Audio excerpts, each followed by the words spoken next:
Hello friends, welcome to my channel.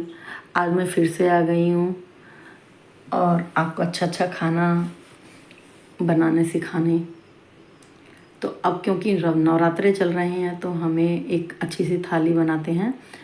तो मैंने 8-10 आलू ले लिए हैं और उनका अच्छे से वॉश कर लिया है और उनको मैं छील करके अच्छे से पतला पतला मैं इनको काट लूँगी।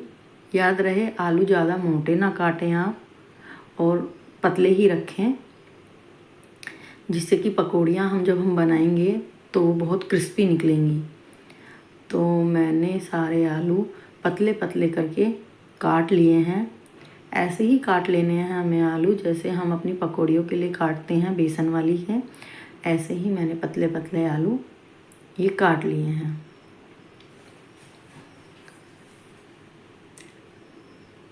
अब मैंने उसको धो करके आलू को वॉश करके रख दिया है, जिससे कि वो पानी निकल जाए। और मैंने एक केतली में क्या किया है, मैंने दही ले ली है और उसको अच्छे से फेंट लिया है। अब आधा चम्मच मैंने काली मिर्च ली है और उसमें सेंधा नमक मैं डाल दूँगी। आधी चम्मच मैंने सेंधा नमक ले लिया है, क्योंकि व्रत में नॉर्मल नमक नहीं खाते हैं, सेंधा नमक खाते हैं, तो मैं वो डाल दूँगी। अब इसको मैंने अच्छे से इसको अच्छे से मैंने मिक्स कर लिया है।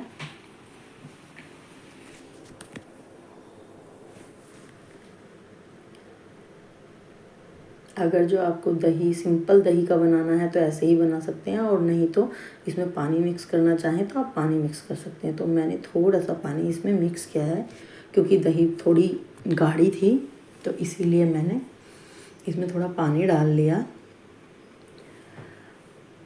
अब इधर मैंने कढ़ाई में तेल चढ़ा दिया है। जब तक मैं रायता रेडी करूँगी तब तक मेरा ये जो तेल है ये अच्छे से गरम हो जाएगा। तो मैंने अब इसमें हरा धनिया डाल दिया है और इसमें मैं अब खीरा जो है छील करके काट के कद्दूकस कर लूँगी, और इसको मैं कद्दूकस करके ये भी मैं इस रायते में ही डाल दूँगी। तो और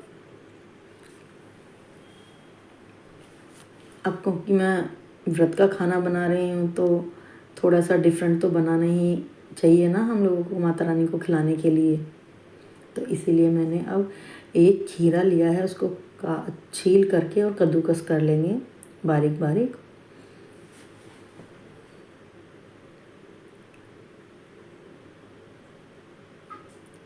अगर जो आप लोगों को मेरी वीडियोस अच्छी लगती हैं तो प्लीज़ लाइक शेयर ज़रूर किया कीजिए, उससे मुझे बहुत मोटिवेशन मिलता है।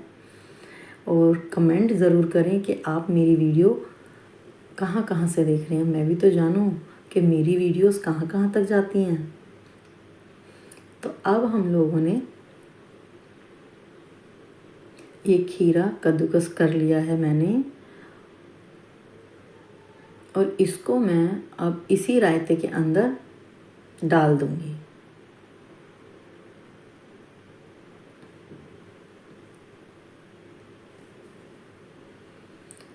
देखिए, पतले पतले मैंने लच्छे बना लिए हैं कद्दूकस करके इसके, और मैंने ये रायते में डाल दिए हैं।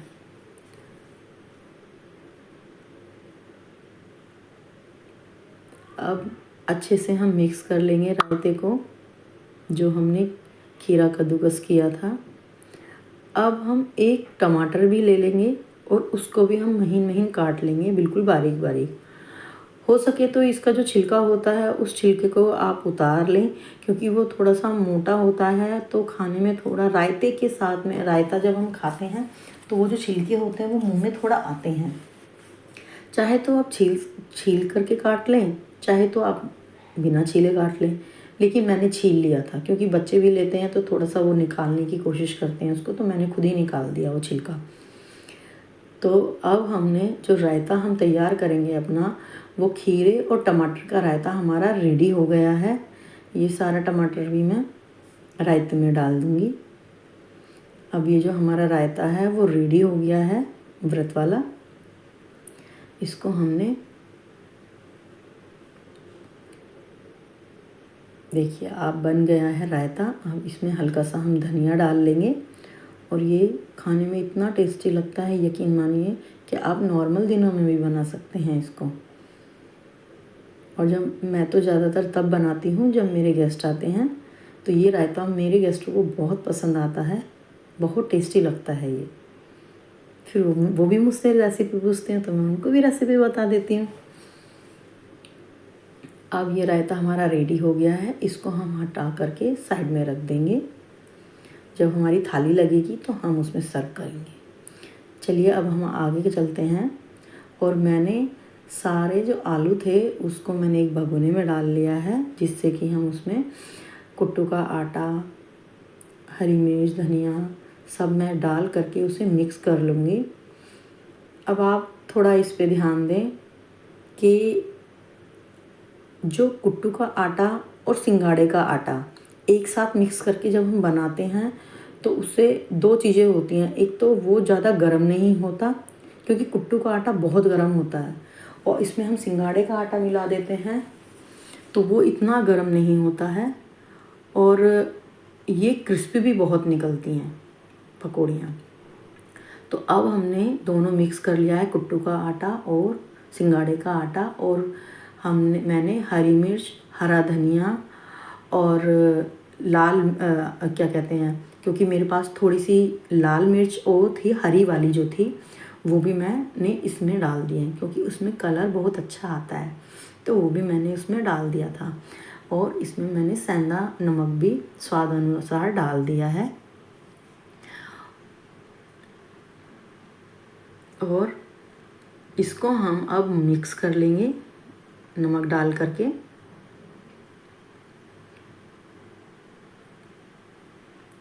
अब इसको हमें वैसा ही पेस्ट बनाना है जैसा हम बेसन के पकोड़े में बनाते हैं। और इसको याद रखें कि ये ज़्यादा टाइट ना करें, इसको थोड़ा सॉफ्ट ही रखें पेस्ट को, क्योंकि अगर जो इसको टाइट करके रखेंगे आप तो वो मुंह में फिर पकौड़ियाँ चुभती हैं, तो वो इतनी मज़ेदार नहीं लगती जितनी ये वाली लगेंगी। आप इसको खा के बना के ज़रूर देखें।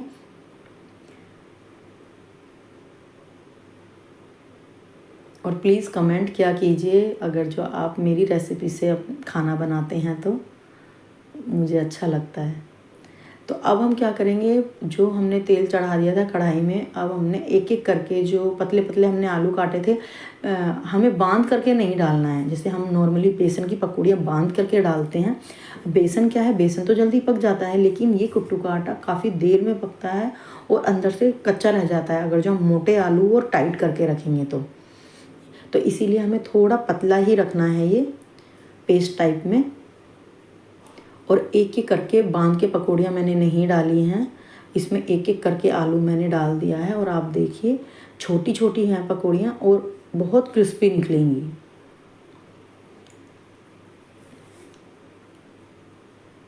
अब ये अच्छे से पक जाएंगी जब, तो हम इनको बाहर निकाल लेंगे।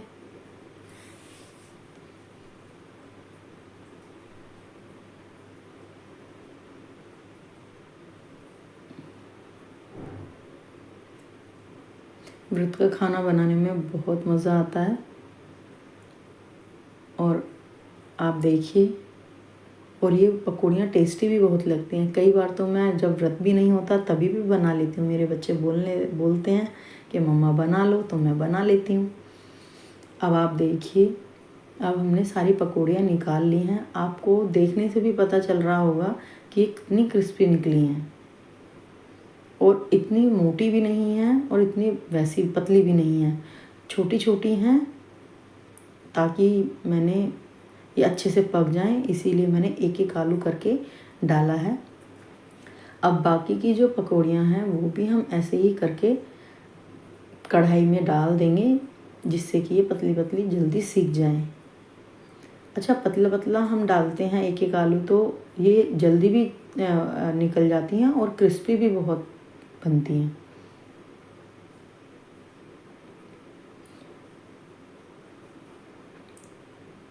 अब ये भी मैंने निकाल लिया है पकौड़ियाँ। मैंने एक साइड खीर चढ़ा दी थी साबूदाने की।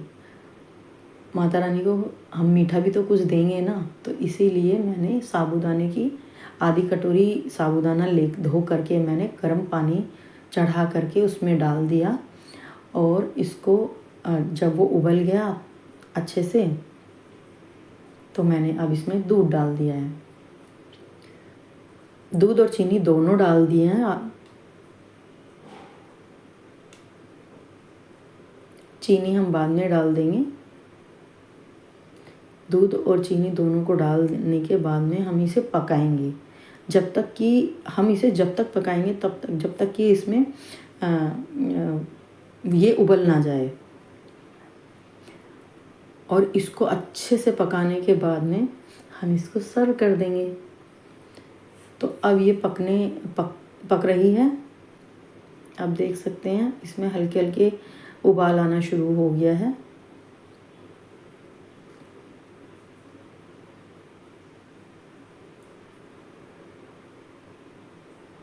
अब इसको हम फिर से चलाना शुरू करेंगे। चलाते बार बार रहेंगे क्योंकि ये नीचे लगनी नहीं चाहिए। अब ये अच्छे से मैंने चला करके बार बार चलाती रही मैं इसको। और ये ज़्यादा पतली भी नहीं है और ये ज़्यादा गाढ़ी भी नहीं है।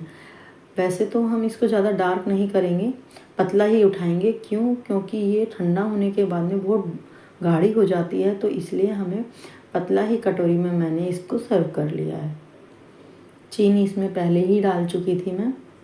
अब आप देखिए इसकी कंसिस्टेंसी ऐसी ही रखनी है, नहीं तो ये बहुत ज़्यादा गाढ़ी हो जाती है। अब हमारी थाली लग चुकी है। देखिए अभी मैंने रायता, खीर, पकोड़े और मैंने हरी